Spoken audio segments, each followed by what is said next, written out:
नमस्कार, BTV news के इस बुलेटिन में आपका स्वागत है। सबसे पहले आइए एक नजर डालते हैं आज की कुछ खास खबरों पर। BTV न्यूज की हेडलाइन के प्रायोजक हैं जायसवाल हीरो। जायसवाल हीरो आपके अपने शहर बालाघाट में हीरो कंपनी की बाइक एवं मोपेड गाड़ियों का भव्य शोरूम जायसवाल हीरो।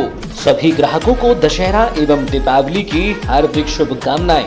एक नई शुरुआत हीरो के भरोसे के साथ इस त्योहार दीजिए अपनी जिंदगी को एक नई रफ्तार और जुड़िए 9.5 करोड़ हीरोज के साथ। कम शुरुआती डाउन पेमेंट रुपए 4,999, फेस्टिव कैश बेनिफिट्स रुपए 7,000 तक, कम ब्याज दर 6.99%, फेस्टिव कैश बेनिफिट्स रुपए 2100 तक, कैश डिस्काउंट रुपए 3,000 तक, एक्सचेंज टॉपअप बेनिफिट्स रुपए 2,000 तक, लॉयल्टी टॉपअप बेनिफिट्स रुपए 2,000 तक, कारपोरेट टॉपअप बेनिफिट्स रुपए 7,500 तक का Paytm cashback. Hero HF deluxe, hero destiny 125 हम लेकर आए हैं हीरो एक्सट्रीम 160R, स्पोर्टी और मस्कुलर स्ट्रीट फाइटर मोटरसाइकिल। 5 साल इंजन की वारंटी और 5 सर्विसिंग फ्री। तो अब सोच क्या रहे हैं, फौरन चले आइए जायसवाल हीरो। हमारा पता है Jaiswal Hero, Ambedkar Chowk, degree college road, Balaghat. Mobile number 9425822335।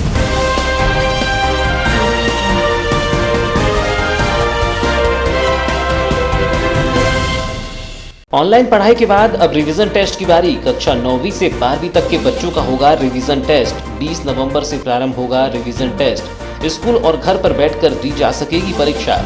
जिला शिक्षा अधिकारी ने दी जानकारी। लोक शिक्षण संचालय ने जारी किए दिशा निर्देश। शिक्षा से वंचित ना हो बच्चे, इसलिए हो रहे प्रयास। हमारा घर हमारा विद्यालय के तहत हो रही पढ़ाई। रोजाना मोहल्ले में लगती है मोहल्ला क्लास। क्विज प्रतियोगिता के माध्यम से जगाई जाती है रुचि। कलाकारों ने सौंपा बालाघाट विधायक को ज्ञापन। ऑर्केस्ट्रा, जागरण एवं छत्तीसगढ़ी कलाकारों ने सौंपा ज्ञापन। कोरोना संक्रमण के चलते बंद है सभी कार्यक्रम। मिले अनुमति, जल्द ही मांगों पर नहीं किया गया विचार तो करेंगे भूख हड़ताल।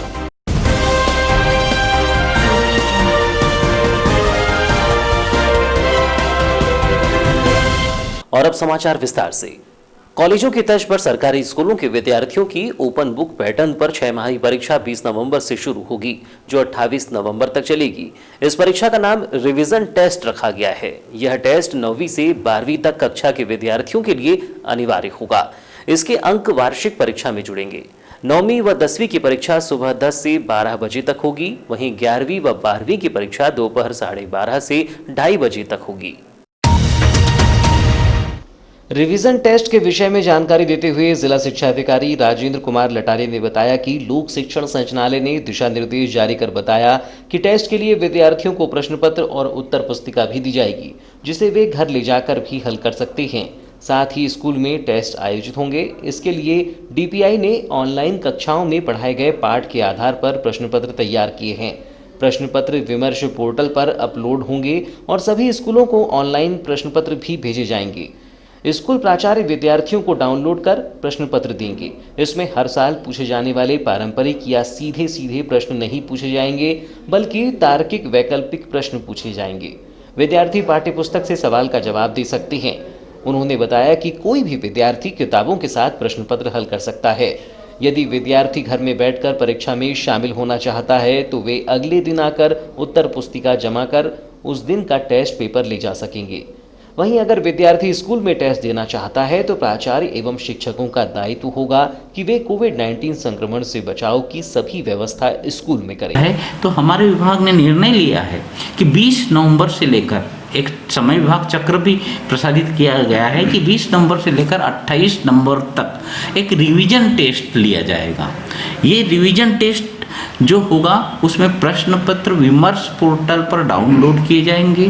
प्राचार्यों द्वारा उन प्रश्न पत्रों को प्रश्न पत्र विमर्श पोर्टल पर अपलोड होंगे। प्राचार्यों द्वारा उसको डाउनलोड करके अपने विद्यालय की क्षमता के अनुरूप उनकी फोटोकॉपी करके प्रश्न पत्र छात्रों को दिए जाएंगे। छात्र दो प्रकार से परीक्षा दे सकेंगे। यदि कोई छात्र सहमति के साथ विद्यालय में उपस्थित होकर बैठकर विद्यालय में परीक्षा देना चाहता है तो ये व्यवस्था प्राचार्य और वहाँ के शिक्षक करेंगे और कोविड-19 के पूरे निर्देशों का, शासन के स्वास्थ्य विभाग के निर्देशों का पालन करते हुए इस परीक्षा की व्यवस्था विद्यालय में की जा सकती है। और ऐसे जो छात्र इच्छुक है उनको विद्यालय में बैठाकर परीक्षा ली जाएगी। दूसरा एक है कि विद्यालय के जो बच्चे परीक्षा विद्यालय में बैठकर नहीं देना चाहते वो उस दिन पेपर वाले दिन उपस्थित होंगे, पेपर उनको दिया जाएगा, वो घर ले जाकर बैठ। इस बार कोरोना काल के कारण अब तक प्रदेश के स्कूलों में नियमित कक्षाएं नहीं लग पाई हैं। ऑनलाइन कक्षाओं के माध्यम से पढ़ाई चल रही है। हालांकि 21 सितंबर से 9वीं से 12वीं तक की आंशिक कक्षाएं चल रही हैं। जिला शिक्षा अधिकारी ने बताया कि टेस्ट शुरू होने से एक दिन पहले पेरेंट्स टीचर्स मीटिंग 19 नवंबर को रखी गई है। यह ऑनलाइन और ऑफलाइन दोनों मोड में होगी। अभिभावक व बच्चे किसी भी तरह अपने शिक्षक से इस परीक्षा की जानकारी ले सकते हैं। उन्होंने बताया कि शिक्षकों को 30 नवंबर तक कॉपी जांच कर विद्यार्थियों को कॉपी दिखाई जाएगी। विद्यार्थियों द्वारा की गई गलतियों के संबंध में उन्हें शिक्षकों द्वारा समझाया जाएगा। स्कूल का परीक्षा परिणाम प्राचार्यों द्वारा विमर्श पोर्टल पर 5 दिसंबर तक अपलोड करना। तो ये जो दोनों ही प्रकार से जो हम टेस्ट ले रहे हैं, इसमें जो छात्र हैं, चाहे विद्यालय में बैठ के परीक्षा दे रहा हो या घर में, वो किताब देखकर प्रश्न पत्र हल कर सकता है। किताब देखने की सुविधा उसको उपलब्ध रहेगी। प्राचार्य और शिक्षक जो हैं, इसके पूर्व परीक्षा के रिवीजन टेस्ट के पूर्व जो अभिभावक शिक्षकों की एक मीटिंग लेंगे। ऑफलाइन भी हो सकती है मीटिंग, या वेब के माध्यम से या जूम के माध्यम से, जहाँ से भी है वो ऑनलाइन भी मीटिंग ले सकते हैं और उनको समझाइश देंगे कि अब परीक्षा का समय आ गया है। कोरोना काल में सरकारी स्कूलों के 1ली से 8वीं के बच्चों की पढ़ाई न रुके, इसके लिए राज्य शिक्षा केंद्र ने जुलाई से हमारा घर हमारा विद्यालय योजना आरंभ की थी। इसके तहत शिक्षकों को यह जिम्मा दिया गया कि वे घर घर जाकर छोटे समूह में बच्चों को पढ़ाएं और साथ ही डिजी लैब के जरिए उन्हें होमवर्क आदि दें। बालाघाट जनपद शिक्षा केंद्र के अधिकारी नरेंद्र राणा ने बताया कि कोविड-19 के दौरान बच्चों को शिक्षा से जुड़े रखने के लिए सरकार के द्वारा हमारा घर हमारा विद्यालय योजना का संचालन किया जा रहा है। इसके तहत प्रतिदिन बच्चों, पालकों और शिक्षकों को कंटेंट भेजा जाता है, जिसके बाद बच्चे 11 के बाद से आकाशवाणी में कार्यक्रम सुनते हैं और वर्कबुक पर कार्य करते हैं। इसके अलावा शिक्षकों को रोज 5 बच्चों के घर जाकर उनसे पढ़ाई की जानकारी भी लेनी होती है। शिक्षक एम शिक्षा मित्र ऐप के जरिए शिक्षा सेतु पर जाकर अपने इन कार्यों की जानकारी दर्ज कराते हैं। इस योजना के तहत बच्चों को घर पर ही स्कूली वातावरण में पढ़ाई करवाई जा रही है। इस दौरान बच्चे पढ़ेंगे, लिखेंगे, कहानियां सुनेंगे और उन पर नोट्स भी तैयार करेंगे। यह योजना प्रदेश के कक्षा 1 से 8 तक के विद्यार्थियों के लिए बनाई गई है। वे अपने घर पर ही विद्यालय के वातावरण में पढ़ाई कर सकेंगे। समय सारणी के अनुसार सोमवार से शुक्रवार सुबह 10 से दोपहर 1 बजे तक विषय के अनुरूप अध्ययन होगा। शनिवार को मस्ती की पाठशाला के तहत मनोरंजनात्मक गतिविधियां आयोजित की जाएंगी। शाम को 2 घंटे विद्यार्थी अपने पारिवारिक बड़े बुजुर्गों से कहानियां सुनकर उन पर नोट्स तैयार करेंगे और योग तथा अन्य खेलकूद की गतिविधियों का आयोजन अपने घर पर ही करेंगे। राज्य शिक्षा केंद्र के द्वारा इस संबंध में अनेक पारंपरिक गतिविधियों के सुझाव भी प्रदान किए गए हैं। उनकी शिक्षा को मुख्य धारा से जोड़े रखने के लिए शासन के निर्देशानुसार बहुत सी योजनाएं चल रही, जिसमें हमारा घर हमारा विद्यालय के तहत प्रतिदिन बच्चों को 10 बजे कंटेंट जो है उनके व्हाट्सएप ग्रुप में भेजा जाता है। उसका वे अध्ययन करते हैं। 11 बजे के बाद वो रेडियो पे कार्यक्रम आता है, उसको देखते हैं। फिर वर्क बुक हमने दिया है, वर्क बुक पे कार्य करते हैं। इसके साथ ही हमारे शिक्षक बहुत मेहनत कर रहे हैं, जिसमें मोहल्ला क्लास लगाई जा रही है। विभिन्न ग्रामीण अंचलों में जहाँ पर 5 से 10 बच्चे में सोशल डिस्टेंसिंग का पालन करते हुए अलग अलग मोहल्लों में, जिसमें कभी पेड़ के नीचे भी कई जगह मैंने मॉनिटरिंग के दौरान देखा कि कुछ पेड़ों के नीचे में या किसी चबूतरे में, सार्वजनिक जगह में, वहाँ पर क्लास लगाकर बच्चों को शिक्षा की मुख्य धारा से जोड़ने का प्रयास कि हमारे शिक्षकों के द्वारा किया जा रहा है। चूँकि जो ग्रामीण क्षेत्र में अलग अलग मोहल्ले हैं, तो कभी किसी मोहल्ला क्लास 1 घंटे की या 1.5 घंटे की लगाकर फिर वो मोहल्ला बदल कर दूसरे मोहल्ले में जो है शिक्षक अपनी सेवाएं दे रहे हैं। सर, कितने बच्चे इसमें पार्टिसिपेट? देखो, हमारा तो प्रयास है कि हमारे 100% बच्चे जो हैं पहली से 8वीं तक के, हर बच्चा किसी न किसी से शिक्षा से जुड़ा रहे, यह प्रयास हम कर रहे हैं। हमने ये भी व्यवस्था की है कि एक व्हाट्सएप ग्रुप में क्विज प्रतियोगिता चलती है जो सोमवार से शनिवार तक चलती है, जिसमें जिन बच्चों के पास में एंड्रॉयड मोबाइल नहीं है और इंटरनेट की सुविधा नहीं है, तो बच्चे शिक्षक ऐसे बच्चों को भी जो है अपने मोबाइल से उस क्विज प्रतियोगिता में जोड़ने का प्रयास कर रहे हैं। तो हमारा तो है कि 100% लक्ष्य इसको हम पूरा। 13 नवंबर को नगर के स्थानीय कलाकारों सहित ऑर्केस्ट्रा छत्तीसगढ़ी जागरण के कलाकारों के द्वारा अपनी मांगों को लेकर भाजपा कार्यालय पहुंचकर विधायक गौरीशंकर बिसेन को ज्ञापन सौंपा। इस दौरान कलाकारों ने विधायक बिसेन को ज्ञापन सौंपकर कार्यक्रम करने की अनुमति प्रदान करने की गुहार लगाई। इस दौरान कलाकारों ने बताया कि 22 मार्च से पूरे देश में लॉकडाउन लगा था। पिछले 8 महीनों से कोविड-19 संक्रमण को देखते हुए सभी कार्यक्रम बंद है। वर्तमान में अनलॉक 4 की स्थिति में बाजार और शासकीय अशासकीय कार्यालय, सामाजिक और राजनीतिक कार्यक्रम हो रहे हैं, जबकि वर्तमान समय में जिले में फिल्म जगत के कलाकारों द्वारा अपना कार्य किया जा रहा है। ऐसी स्थिति में हम स्थानीय ऑर्केस्ट्रा, छत्तीसगढ़ी और जागरण के कलाकारों को कार्यक्रम करने की अनुमति प्रदान की जानी चाहिए, ताकि हम भी अपने परिवार का भरण पोषण कर सकें।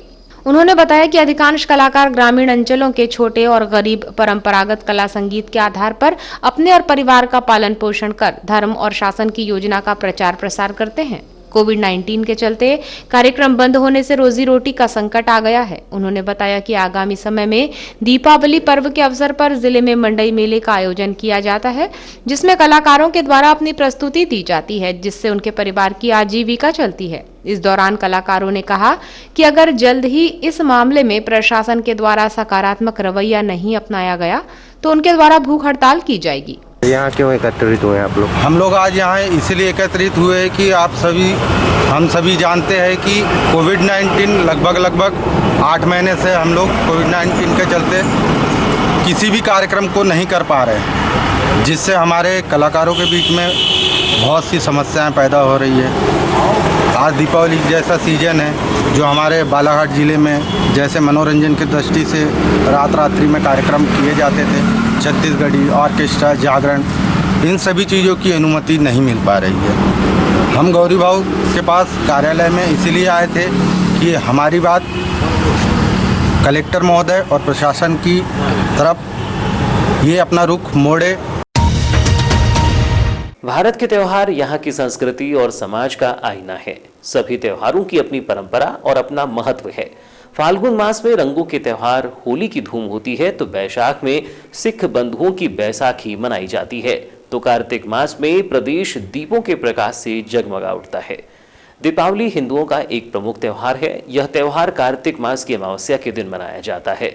यह शरद ऋतु के आगमन का समय है, जब संपूर्ण वातावरण सुहावना और सुगंधित वायु से परिपूर्ण होता है।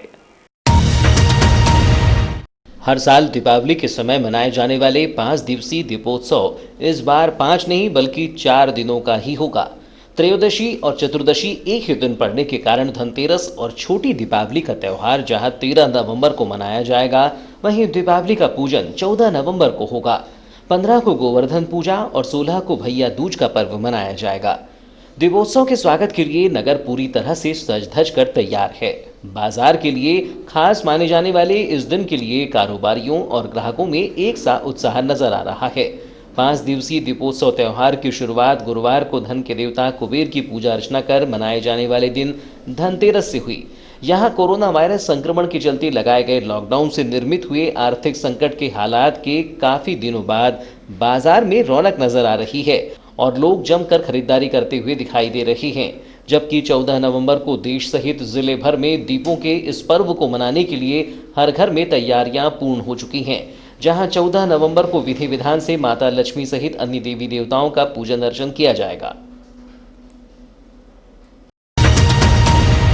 फिलहाल समाचारों में वक्त है एक छोटे से ब्रेक का। ब्रेक के बाद हम फौरन हाजिर होते हैं। तब तक बने रहिए बीटीवी न्यूज के साथ। आइए अपने किचन को आकर्षक एवं सुंदर बनाएं गृह शोभा स्टील पैलेस के साथ, क्योंकि घर बनता है किचन से। स्टील, एल्युमिनियम, कांसे, तांबे के बर्तन एवं भगवानों की मूर्तियां मिलने का एकमात्र स्थान हॉकिंस प्रेशर कुकर पर विशेष छूट। पुराना गैस चूल्हा, मिक्सी, कुकर लाइए, नया ले जाइए। ग्रशोभा steel palace, Hanuman Chowk, Balaghat. The Raymond shop, Raymond's suiting and shirting, जहां आपके लिए है new variety of kurta pyjama for festival season. Navratri और दिवाली के लिए आकर्षक डिस्काउंट ऑफर्स, सभी रेंज के रेडीमेड्स, एक्सेसरीज और मेंस वेयर उपलब्ध हैं। आज ही विजिट करें the Raymond shop. Shirts, trouser जो आपके व्यक्तित्व को निखारे, शूटिंग एंड शर्टिंग एवं exclusive suit length and sherwani cloth. Raymond suits, designer suits की संपूर्ण रेंज उच्चतम गुणवत्ता के साथ बिल्कुल किफायती दामों पर उपलब्ध है। बेल्ट, टाई, कफलिंग्स एक्सेट्रा आपके फिजिक के अनुसार कपड़ों की सिलाई एवं डिजाइनिंग भी की जाती है। मनाइए जिंदगी का जश्न हर पल रेमंड के संग। तो अब सोच क्या रही हैं? फौरन चले आइए, हमारे शोरूम में आपका स्वागत है। नई साज सज्जा के साथ आधुनिक कपड़ों का भव्य शोरूम, खास वही जो हर पल को खास बनाए। Raymond the complete man, Dharm treasure, circuit house road, Hanuman Chowk, Balaghat. Contact 917632292017। Kirnapur तहसील की सेवा सहकारी समिति सिवनी कला क्रमांक 158 अंतर्गत पाथरी पंचायत में स्थित शासकीय उचित मूल्य की दुकान में गुरुवार की रात 1 बजे आग लगने से कमरे में रखा 330 क्विंटल गेहूं चावल जलकर राख हो गया, जिससे दीपावली त्योहार के सामने कार्डधारियों के सामने मुसीबत आन पड़ी हुई है। राशन दुकान में आग लगने पर इसकी जानकारी नगरपालिका बालाघाट में देकर दमकल वाहन बुलाया गया और तब तक ग्रामीणों ने मोटर पंप से आग बुझाने का प्रयास किया, लेकिन आग इतनी भयंकर थी कि पूरा राशन जलकर राख हो गया। सेवा सहकारी समिति सिवनी कला अंतर्गत पाथरी राशन दुकान के सेल्समैन भोज सिंह बिसेन ने बताया कि राशन दुकान में 190 क्विंटल गेहूं, 140 क्विंटल चावल रखा हुआ था, जिसमें से अधिकांश मात्रा में राशन जल गया है। आग लगने की सूचना मुझे रात में ही 1 बजे मिल चुकी थी। यहाँ के राशन दुकान में दहेगढ़वा गांव, धारापुरी, पाथरी मिलाकर 600 कार्डधारी हैं जिन्हें राशन प्रदान किया जाना था, लेकिन अचानक लगी आग से पूरा राशन जल गया। इसकी जानकारी उनके द्वारा वरिष्ठ स्तर पर दी जा चुकी है। मकान मालिक मेहतलाल पिछोड़े ने बताया कि गुरुवार की रात में खाना खाकर सो गए थे। रात 1 बजे ग्रामीणों ने नींद से उठाया कि सेवा सहकारी समिति की राशन दुकान में आग लगी हुई है। इसकी सूचना दमकल वाहन को दी गई और कुएं में लगी मोटर पंप से आग बुझाने का प्रयास किया गया, पर आग पर काबू नहीं पाया जा सका। राशन दुकान को किराए पर कमरा दिया गया था। आग लगने से उन्हें सड्डन और कवेलू बांस बल्ली जल जाने से 1 लाख रुपए का नुकसान उठाना पड़ा है। खाद्य पदार्थों में मिलावट से मुक्ति अभियान के अंतर्गत कलेक्टर दीपक आर्य के निर्देशानुसार खाद्य एवं औषधि प्रशासन की टीम एवं राजस्व विभाग की टीम की संयुक्त कार्यवाही 13 नवंबर को खाद्य सामग्री विक्रेता प्रतिष्ठानों का निरीक्षण किया गया और खाद्य सामग्री की गुणवत्ता जांच के लिए 41 नमूने एकत्रित किए गए। खाद्य सुरक्षा अधिकारी योगेश डोंगरे ने बताया कि आज दिनांक 13 नवंबर को बालाघाट शहर के एसआरटी मिष्ठान भंडार एवं होटल मेन रोड से 2 लीगल एवं 10 मैजिक बॉक्स के नमूने जांच हेतु लिए गए, जबकि दुर्गा चौक स्थित दिशा डेयरी से 18 नमूने मैजिक बॉक्स के लिए जांच किए गए और अशोक बेकरी वर्कशॉप से 6 नमूने मैजिक बॉक्स से लिए गए। इस प्रकार कुल 34 नमूने मैजिक बॉक्स से जांच किए गए। विशेष सर्विलेंस नमूनों के अंतर्गत वैशाली राजपुरोहित मिष्ठान, मधुर कलश मिष्ठान, Indore sweets, Krishna dairy, Arihant dairy से एक नमूना विशेष जांच हेतु लिया जाकर जांच के लिए भेजा गया, जिसमें माइक्रोबायोलॉजिकल एवं केमिकल टेस्ट दोनों किए जाएंगे। इस प्रकार 13 नवंबर को बालाघाट से कुल 41 नमूने लिए गए हैं। कार्यवाही के दौरान तहसीलदार रामबाबू देवांगन, खाद्य सुरक्षा अधिकारी शरद साहू, वाजिद मोहिब एवं नगर पालिका का अमला शामिल था। 12 नवंबर को प्राप्त रिपोर्ट में बालाघाट जिले के 20 मरीजों के सैंपल कोरोना पॉजिटिव पाए गए हैं। शासन के प्रोटोकॉल के अनुसार 15 मरीजों के ठीक हो जाने पर उन्हें 12 नवंबर को डिस्चार्ज कर दिया गया है। इस प्रकार बालाघाट जिले में अब तक कुल 2234 मरीज कोरोना पॉजिटिव पाए जा चुके हैं। इनमें से 2165 मरीज शासन के प्रोटोकॉल के अनुसार ठीक होकर अपने घर जा चुके हैं।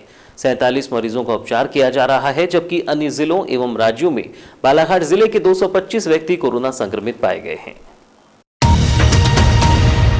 मुख्य चिकित्सा एवं स्वास्थ्य अधिकारी डॉक्टर मनोज पांडेय से प्राप्त जानकारी के अनुसार 12 नवंबर को कोरोना पॉजिटिव पाए गए 20 मरीजों में किरनापुर तहसील के ग्राम बोरगांव का 44 वर्षीय पुरुष, 25 वर्षीय युवक, 65 वर्षीय महिला, लांजी तहसील के ग्राम देवरबेली का 42 वर्षीय पुरुष, 32 वर्षीय पुरुष, खैरलांजी तहसील के ग्राम कटोरी का 9 वर्षीय बालक, 43 वर्षीय महिला, नगरीय क्षेत्र बालाघाट के वार्ड नंबर 11 का 64 वर्षीय पुरुष, वार्ड नंबर 13 का 19 वर्षीय युवक, वार्ड नंबर 18 स्नेहनगर की 40 वर्षीय महिला, पुलिस लाइन का 23 वर्षीय युवक, ग्राम आवलाझरी की 37 वर्षीय महिला, ग्राम लिंगा की 27 वर्षीय युवती, नगरीय क्षेत्र वारासिमनी के वार्ड क्रमांक 18 का 30 वर्षीय पुरुष, ग्राम 12 का 44 वर्षीय पुरुष, बैहर तहसील के ग्राम पाथरी का 52 वर्षीय पुरुष, नगरीय क्षेत्र बैहर के वार्ड क्रमांक 6 का 31 वर्षीय पुरुष, लालबर्रा तहसील के ग्राम रटे गांव की 58 वर्षीय महिला, लालबर्रा का 20 वर्षीय युवक और नगरीय क्षेत्र कटंगी के वार्ड क्रमांक 12 की 50 वर्षीय महिला शामिल है।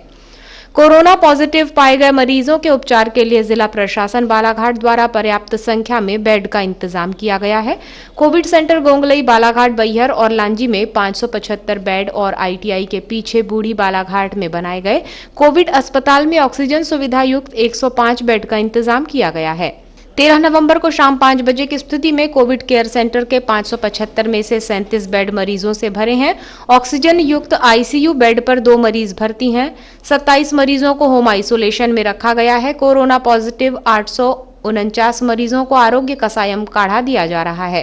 कोरोना जांच के लिए बालाघाट जिले से 41,360 सैंपल भेजे जा चुके हैं। इनमें से 37,526 सैंपल की रिपोर्ट नेगेटिव आई है। कोविड-19 संक्रमण को दृष्टिगत रखते हुए राज्य शासन द्वारा निर्णय लिया गया है कि कक्षा 1 से 8वीं तक की कक्षाओं के लिए प्रदेश के समस्त शासकीय अशासकीय स्कूल 30 नवंबर तक बंद रहेंगे। पूर्व में जारी निर्देशों के अनुरूप डिजिटल मोड से लर्निंग कक्षाएं जारी रहेंगी। स्कूल शिक्षा विभाग द्वारा विभागीय समसंख्यक आदेश 12 अक्टूबर के अनुसार कक्षा 1 से 8वीं तक की कक्षाएं 15 नवंबर तक बंद रखे जाने एवं कक्षा 9वीं से 12वीं के विद्यार्थियों को शिक्षकों से मार्गदर्शन प्राप्त करने के लिए माता पिता अभिभावकों की अनुमति से विद्यालय आने की अनुमति दी गई थी। कक्षा 9वीं से 12वीं तक की कक्षाएं विभागीय समसंख्यक आदेश 12 अक्टूबर के अनुसार यथावत संचालित रहेंगी। और अब अंत में चलते चलते एक नजर मुख्य समाचारों पर।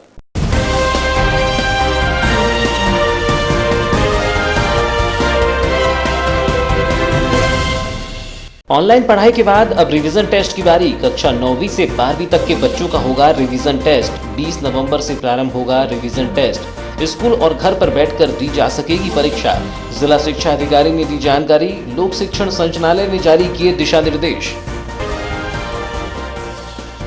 शिक्षा से वंचित ना हो बच्चे, इसलिए हो रहे प्रयास। हमारा घर हमारा विद्यालय के तहत हो रही पढ़ाई।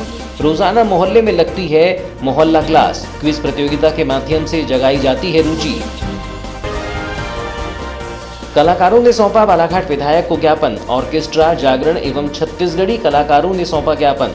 कोरोना संक्रमण के चलते बंद है सभी कार्यक्रम। मिले अनुमति, जल्द ही मांगों पर नहीं किया गया विचार तो करेंगे भूख हड़ताल।